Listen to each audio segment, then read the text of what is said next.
नमस्कार मंडळी, तुम्हा सर्वांचं खूप खूप स्वागत करते आहे आणखी एका नवीन व्हिडिओमध्ये। तर आज मी तुमच्यासोबत काही किचन रिलेटेड टिप्स आणि ट्रिक्स शेअर करणार आहे ज्याने की तुमची अवघड कामे अगदी सोपी होतील। तर कोणताही उशीर न करता चला आजच्या व्हिडिओला सुरुवात करूया। तुम्हाला अगदी छोटासा कांदा घ्यायचा आहे, मोठा घेतला तरीही चालेल, पण छोट्यानेही तेच काम होणार आहे आणि मोठ्याने सुद्धा तेच काम होणार आहे। तर वाया कशाला घालवायचं, नाही का? मग काय करायचं, वरची बाजू आणि खालचं जे काही देठ असतं कांद्याचं ते कापून घ्यायचं। म्हणजे आपण खालचं का कापलंय की तो अशा पद्धतीने बॅलन्स व्हायला पाहिजे म्हणून।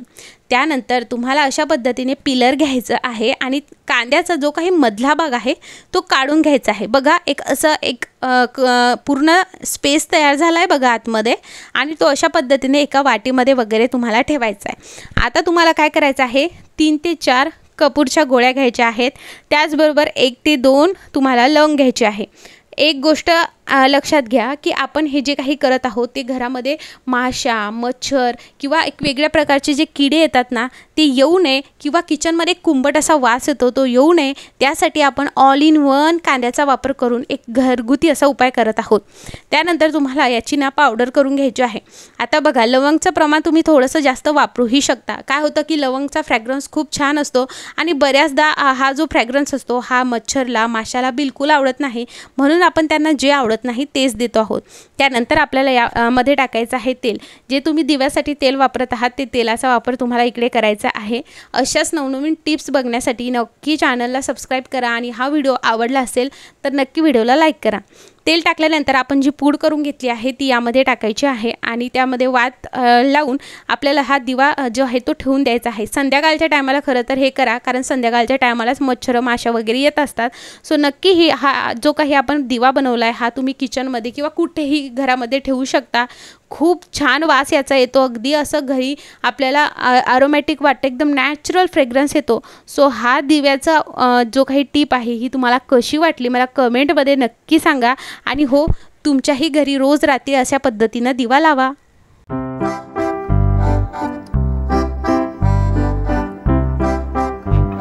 सो तुम्ही इकडे बघू शकता, हा दिवा मी किचनच्या कॉर्नरमध्ये ठेवते आहे। म्हणजे कसं, स्वयंपाक करताना एक सायलेंट स्मेलसुद्धा येतो आणि मच्छर, माशासुद्धा आपल्याला वैताग देत नाही। चला नंतरची टिप बघूयात। बऱ्याचदा जे काही आपले मुलं असतात ना ते भिंतीवरती अशा स्केच पेनने म्हणा, पेनने म्हणा, अशा ना पूर्ण लाईन सोडून ठेवतात किंवा डिझाईन काढून ठेवतात। मग बऱ्याचदा हे कसं काढायचं हे आपल्याला सुचत नाही।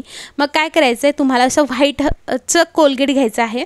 व्हाईट कोलगेटचं काय करायचं, एक लेअर त्यावरती लावायची आहे।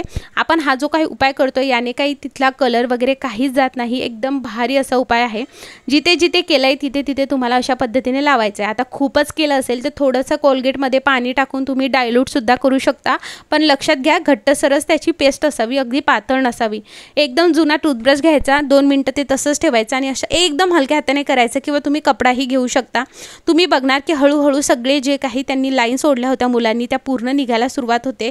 आणि एक गोष्ट लक्षात घ्या, कलर निघत नाही, याची मी तुम्हाला गॅरंटी देते, कलर निघत नाही। फक्त हलक्या हाताने करा, जर जोरात केलं तर नक्की कलर निघेल, किंवा मग नंतर ओल्या कपड्याने असं पुसून घ्यायचं आहे। सुकल्यानंतर तुम्ही बघणार बिलकुल तिथला कलर गेलेला नाही आणि ज्या काही रांगोळी मुलांनी काढून ठेवल्या होत्या त्या पूर्ण निघून जातात।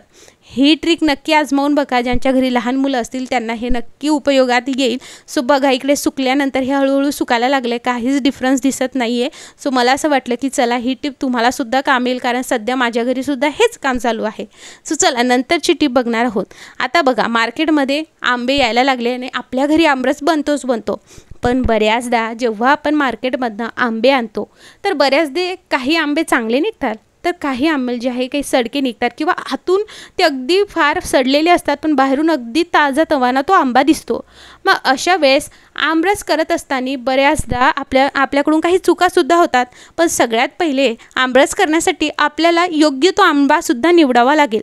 मग बऱ्याचदा आपण बाजारातून आंबा आणण्यासाठी गेलो की आंबा हा आतून सडका नाही हे कसं ओळखायचं, ती टिप मी तुमच्यासोबत आज शेअर करणार आहे।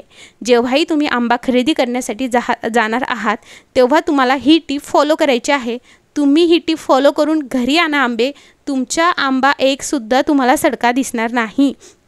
काय करायचं, जेव्हाही तुम्ही आंबा आणण्यासाठी जाणार आहात तेव्हा तुम्हाला एक कोणताही आंबा घ्यायचा आहे. आता त्याचा इथे असं बघा टोक असतं, एक बाहेर निघालेलं टोक असतं बरोबर. तुम्हाला काय करायचं आहे, त्या टोकाच्या तिथे तुम्हाला अशा पद्धतीने प्रेस करायचं आहे. जर ते अशा पद्धतीने प्रेस राहिलं म्हणजे बाउन्स बॅक झालं नाही, तसंच राहिलं, आत प्रेस केलं, तर याचा अर्थ आंबा जो आहे तो आतून भरगच्च आहे, सडलेला नाही आहे. जर तुम्ही तिथे दाबलं आणि ते पुन्हा जसे ते वैसे झालं तर मग समजायचं की हा आंबा सडलेला आहे, म्हणजेच काय, तो आतून पोकळ आंबा असतो. ही टीप तुम्ही नक्की फॉलो करून बघा. तुम्ही कधीही आंबा आणायला गेला तर अशा पद्धतीने दाबून बघा, तुम्हाला सडका आंबा कोणता आणि चांगला आंबा कोणता हे तेव्हाच कळता येईल. हे बघा, मी सगळे आंबे अगदी तुम्हाला जे आहे दाबून दाखवते, सगळे आंबे चांगलेले आहेत आणि भरलेले आहेत. त्याचबरोबर आमरस करण्यासाठी आपण आंबा नेहमी जो आहे तो पिकलेला घेत असतो, पण तो आंबा करत असताना आमरस करत असताना काही स्टेपसुद्धा फॉलो करायच्या, जेणेकरून आमरस जो आहे तो काळा होणार नाही. सो मी त्यासुद्धा तुम्हाला काही टिप्स सांगणार आहे. तर तुम्ही बघू शकता आपले सगळे आंबे जे आहे अगदी योग्यरित्या म्हणजेच काय चांगले पिकलेले आहेत आणि चांगले आंबे आपण आणलेले आहेत. सो सगळ्यात पहिले तुम्हाला कोणत्या आंब्याचा आमरस आवडतो हे कमेंटमध्ये मला सांगायला बिलकुल विसरू नका. माझा फेवरेट म्हणत असाल तर मला केसर आंब्याचा आमरस प्रचंड आवडतो, तेही हापूस आंब्यापेक्षाही. मला हापूस आंबा तसाच खायला आवडतो, पण रस म्हणाल तर हा केसर आंब्याचाच. आमरस करण्याच्या अर्धा ते 1 तास अगोदर तुम्हाला आंबा हा पाण्यामध्ये ठेवायचा आहे. आता बऱ्याचदा जर तुम्ही आंबा आणला आणि असा पाण्यामध्ये टाकला, जर तो आंबा असा पाण्यामध्ये टाकल्यानंतर वरती तरंगायला लागला तर याचा अर्थ तो केमिकलवाला आंबा आहे. जर तो खाली बुडला तर याचा अर्थ तो नैसर्गिकरित्या पिकवलेला आंबा आहे. ही सुद्धा एक खूण तुम्ही नक्की लक्षात ठेवा. सो तुम्ही बघू शकता आता आपल्याला करायचं आहे आमरस. सो आमरस काळा होऊ नये म्हणून दुसरी टिप, खरं तर मिक्सरचा वापर आमरस करताना नको करायला पाहिजे असे सगळेच म्हणतात आणि ते बरोबरसुद्धा आहे. पण मिक्सरसोबत आपल्याला वेगवेगळे भांडेसुद्धा मिळतात. तर काहीमध्ये ज्युसर असतं, त्याचबरोबर मसाला काढण्यासाठी वेगवेगळे भांडे असतात. तर आपल्याला कधीच मिक्सरमधलं असं स्टीलचं भांडं यूज करायचं नाही, कारण आमरस स्टीलच्या धातूच्या संपर्कात आल्याने ॲसिडिक रिॲक्शन होते आणि त्यामुळे आमरस लगेच काळपट पडतो. मग अशा वेळेस तुम्ही अशा पद्धतीने ज्युसरचा वापर करायचा, म्हणजे काय तर स्टीलच्या संपर्कात हे येत नाही. आणि बऱ्याचदा जेव्हा तुम्ही आमरस करता तेव्हा जर तुम्हाला तो पटकन खायचा असेल तर तुम्ही कोणत्याही भांड्यात ठेवला तरीही चालतो, पण जर तो तुम्हाला जास्त काळ टिकवायचा असेल तर तो काचेच्याच भांड्यात साठवावा.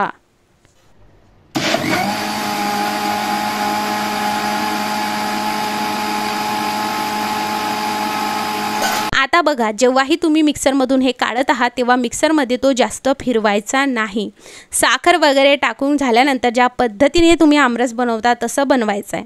आता तुम्हाला जर हा पटकन खायचा आहे तर मलासुद्धा अगदी लगेच खायचं, त्यामुळे मी स्टीलच्या भांड्यात ठेवलं.